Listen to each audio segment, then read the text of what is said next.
My name is Simon. I'm 26 and I live alone, working as a department manager at a pharmaceutical company called BCA, Be Careful and Aware, for about 2 years now.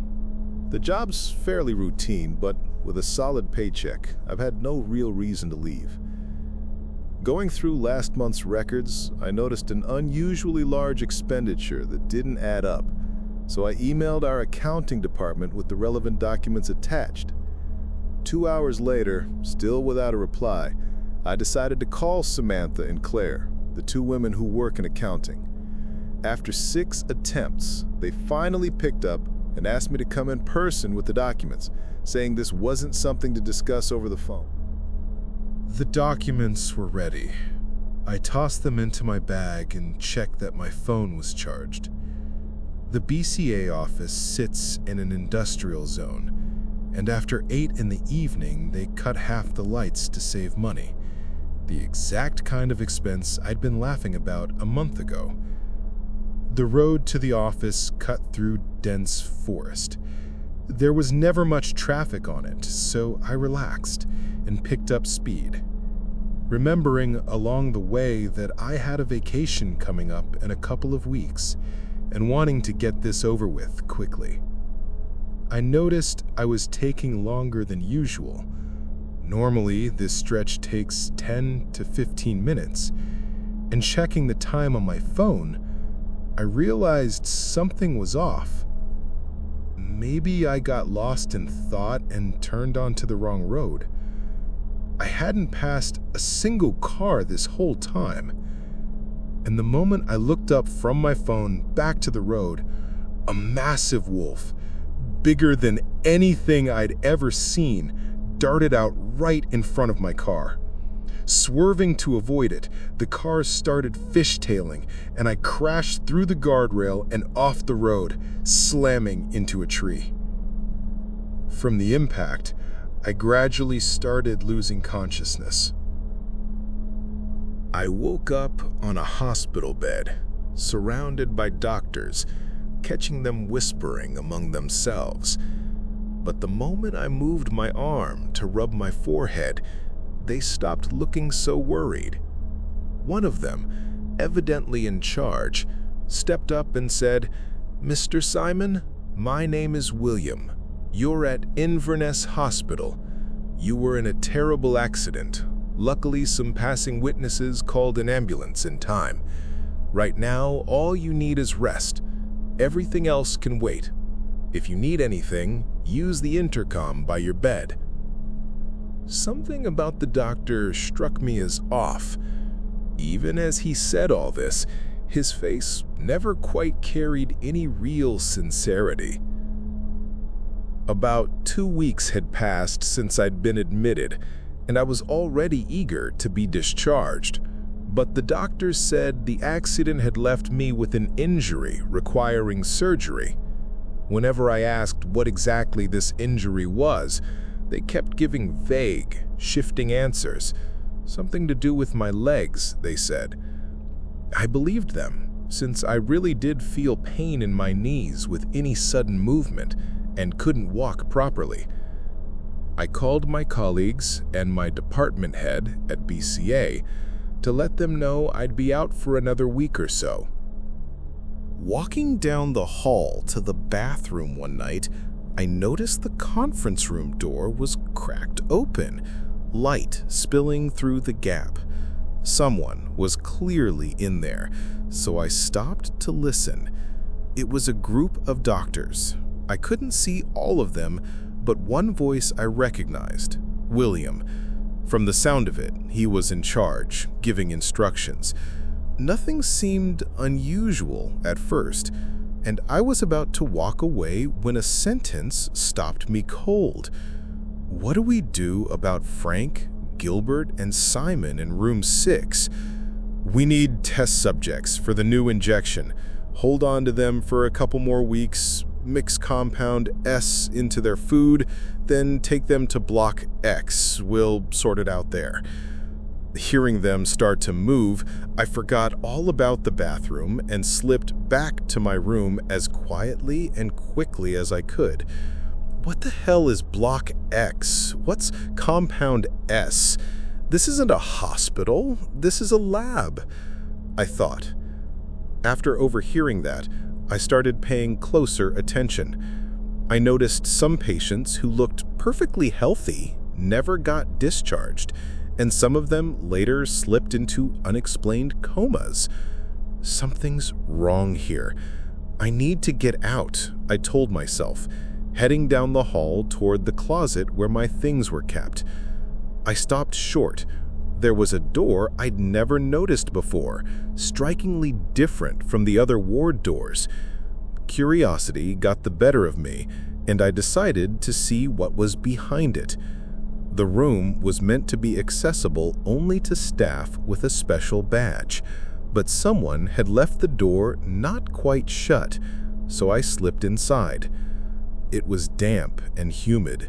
Bags of blood lined a table, and animal cages sat nearby with tufts of fur still caught in them. No, I need to get out of here. William stood in the doorway.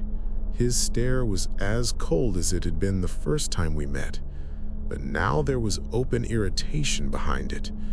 "Mr. Simon, what exactly are you doing in here? Didn't you see the sign, staff only?" "I did, sir. I'm sorry. I was just curious, honestly. I'll go. I'm sorry." I turned to leave quickly, but William called after me. "Not so fast. You've seen something you shouldn't have. Jack, Kyle, grab him. Take him to the cell. We'll figure out what to do with him later." "You have no right. What the hell are you doing?" 2 hours now since I've been locked in here. I tried to find a way out, but the door is solid iron, massive, and there's no ventilation, nothing to work with. Out of sheer desperation, I started pacing and noticed a stack of documents. Direwolf Project, Systan Anomaly. Project plans, charts, blueprints, some detailing the biology and behavior of wolves and of people in unsettling depth. They're breeding new kinds of creatures here and developing psychoactive drugs. One file, numbered 4, read, "The village of Systan was ideal for field testing compound WCT. Under the guise of humanitarian aid, residents eagerly took whatever was handed out from the truck. When asked what the substances were, we told them it was for immunity, a vitamin complex the body doesn't produce naturally. Within a month, observations showed a clear behavioral shift in the subject, with more instinctive, primal traits emerging.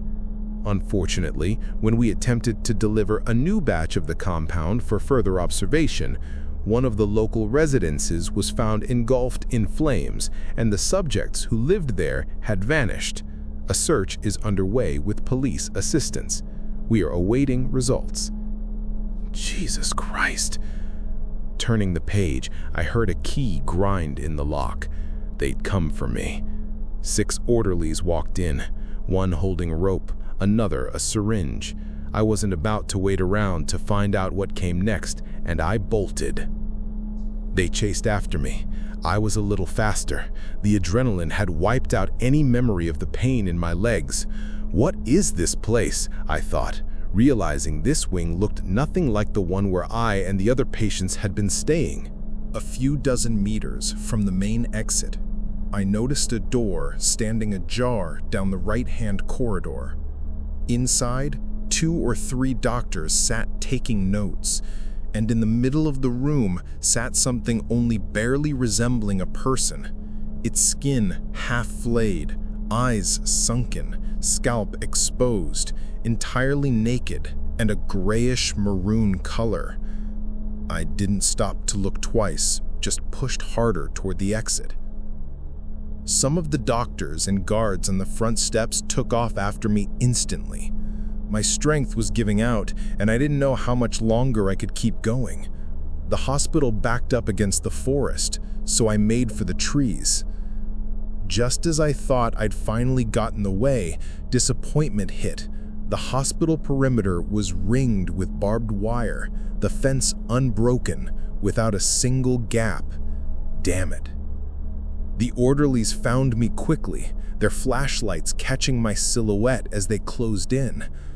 I saw William standing behind them all, watching me, not bothering to hide his anger.